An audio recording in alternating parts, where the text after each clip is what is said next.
Ila ko sa luma ng mga panganyaw sa inyo. May mga hapon! Ito na lang sa mga ako pastumbay ko si Blake sa dako. Ilakot sa atin. Maayong hapon! Hindi ko na ipapatuwayo na. Direct mo, tininig, ang atong masunod na ngayon. Pagpano sa instansya, wala na iwan. Siyempre, Presidente. Ay, patuwayo ito po, eh?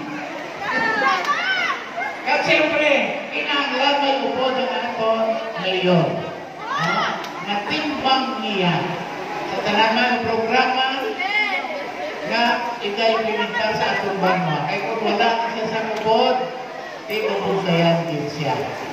Ang atong masunod na Vice Mayor, hindi masunod kay incumbente siya, sa kinapon ng atong Vice Mayor, wala iwan, Mark Cordero.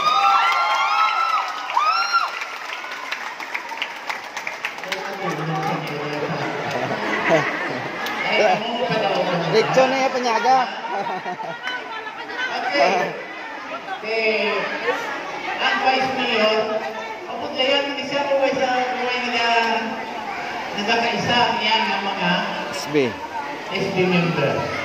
So, kinanglan tagin, suportahan tatanang ang mga SB member para sa team paglaong palakpakan sa sila.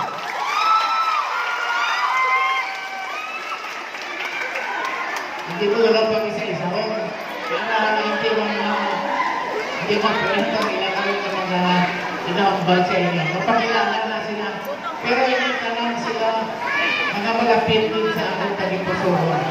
Kaya kung pwede lang ang malapit sa aking tagipusuhan, ako nagalaw ng malapit sa ito tagipusuhan. Kami suportaran kasi hindi sila talang mga SB member. Palaksakan kayo.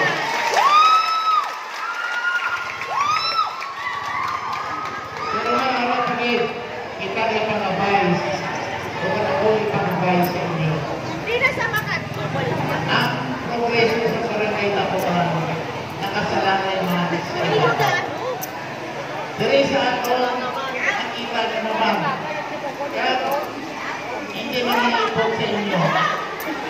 Ang aton kanangin congressman at subong nagpadalagang vice mayor, vice governor, wala iluwan.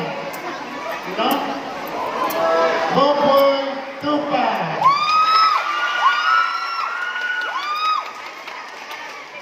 At siyempre, ang magpapadayon sa kanya ng imbilin ng mga proyekto muli sa ato sa barangay Santa Cula. Hindi lang sa barangay Santa Cula, kundi sa ilog na banwa sa instansya, kagsubungan sa ilog na Pink District sa Iloilo. Nakita na naman, no? Nakaabot na siya doon sa mga kilakar daw. Siguro mag-apagpagin na